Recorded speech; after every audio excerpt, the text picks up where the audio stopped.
Hello students, today we are going to discuss covalent bonding. जैसा कि हमने last lecture में पढ़ा था कि कार्बन के अंदर कौन सी बॉन्डिंग होती है, कोवलेंट बॉन्डिंग। तो कोवलेंट बॉन्डिंग में कोवलेंट बॉन्ड क्या होता है? तो सबसे पहली चीज कि what is the bond. Bond क्या है?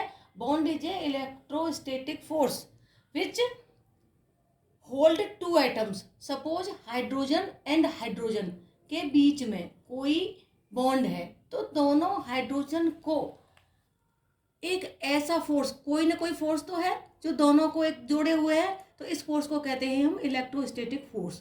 एक ऐसा फोर्स जो दोनों एटम्स को जोड़े रखता है उसे हम क्या कहते हैं? बॉन्ड। देन सेकंड चीज कोवलेंट बॉन्ड। तो what is the covalent bond? तो the chemical bond formed by sharing of electron between two atoms is called covalent bond. It means जो chemical bond form होगा by the sharing of electron, दो electron की sharing से जो bond बनता है उसे हम कहते हैं कोवलेंट बॉन्ड। जैसा कि आपने देखा हाइड्रोजन और हाइड्रोजन दोनों एटम्स हैं और दोनों को मिलाकर क्या बनेगा? एक मॉलिक्यूल। दोनों को मिलाकर बनेगा एक मॉलिक्यूल जिसे हम कहते हैं हाइड्रोजन गैस। ठीक। अब कोवलेंट बॉन्ड का एक अनदर एग्जांपल, कोवलेंट बॉन्ड के थ्रू जो हमारे कंपाउंड बनते हैं उन्हें हम कहते हैं कोवलेंट कंपाउंड। अब क्वेश्चन अराइज होता है बोर्ड में कि what is the covalent compound. तो आप क्या बताएंगे कि ऐसे कंपाउंड्स जो कोवलेंट बॉन्ड के थ्रू फॉर्म होते हैं उन्हें हम क्या कहते हैं? Covalent compound. For example methane, CH4 methane gas. आपने यहाँ क्या देखा कि लास्ट क्लास में बताया था according to octet rule carbon की वैलेंस शेल में हमारे 4 इलेक्ट्रॉन होते हैं और कार्बन क्या करता है?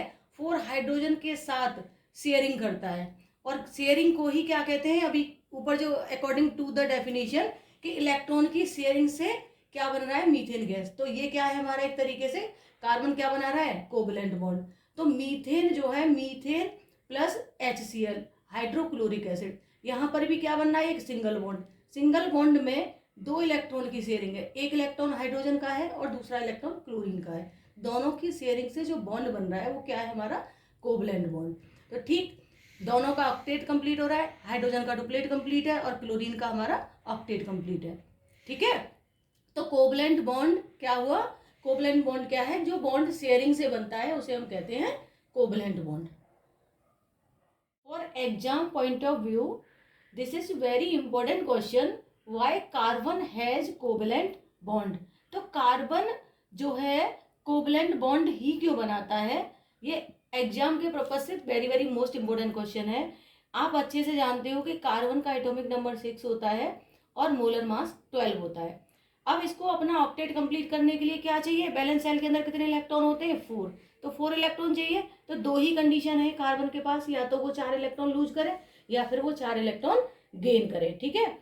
If in the condition of gaining can not gain 4 electron to form carbon anion, because in the carbon anion there would be 10 electron, only 6 proton. This would be very difficult for nucleus to hold them. तो क्या होता है कि पता है कि 6 proton, 6 हमारे electron और 6 ही हमारे न्यूट्रॉन। अगर कार्बन 6 इलेक्ट्रॉन गेन करता है तो कार्बन का एटॉमिक नंबर कितना हो जाएगा? 10। ठीक है। और प्रोटॉन कितने रहेंगे? 6। तो इस कंडीशन को होल्ड करना न्यूक्लियस के लिए वेरी डिफिकल्ट, बहुत ही कठिन होगा, इसलिए ये कंडीशन पॉसिबल नहीं है। अब अनदर कंडीशन पे जाते हैं, lose. Can not lose 4 electron to form carbon cation because it would require a very large energy to remove 4 electron and leaving behind 2 electron with 6 proton. It means अगर carbon 6 electron lose करता है तो carbon में electron कितने रहेंगे? 4। ठीक। और 4 electron lose कर देते तो कार्बन का इलेक्ट्रॉनिक कॉन्फिगरेशन कितना रह जाएगा? 2 इलेक्ट्रॉन रह जाएंगे। प्रोटॉन कितने रहेंगे? 6। और इस काम को करने के लिए उसे क्या चाहिए? Very large amount of energy, energy बहुत ज्यादा अमाउंट में चाहिए। तो इट इज नॉट पॉसिबल। तो कार्बन के लिए ना तो 4 इलेक्ट्रॉन लूज करना पॉसिबल है और ना ही 4 इलेक्ट्रॉन गेन करना पॉसिबल है।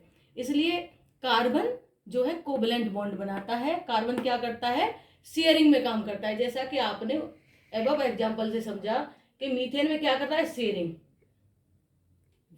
One single bond contribute two electron, contribute two electron, एक इलेक्ट्रॉन किसका है, हाइड्रोजन का, और एक इलेक्ट्रॉन किसका है, कार्बन का।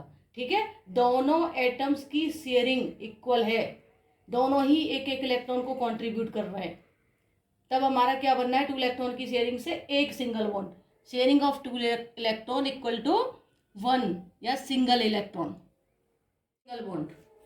ठीक है, hence these conditions are impossible, so it is form covalent bond where each atoms contribute equal number of electron for sharing.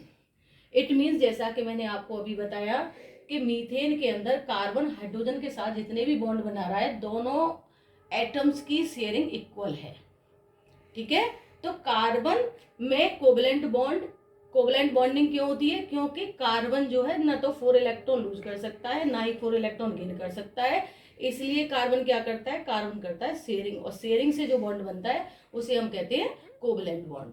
अब क्वेश्चन अगर आपका एग्जाम में आता है what is the covalent bond, तो आप इजीली बता सकते हो कि ऐसा बॉन्ड जो आप इलेक्ट्रॉन की शेयरिंग से फॉर्म हो।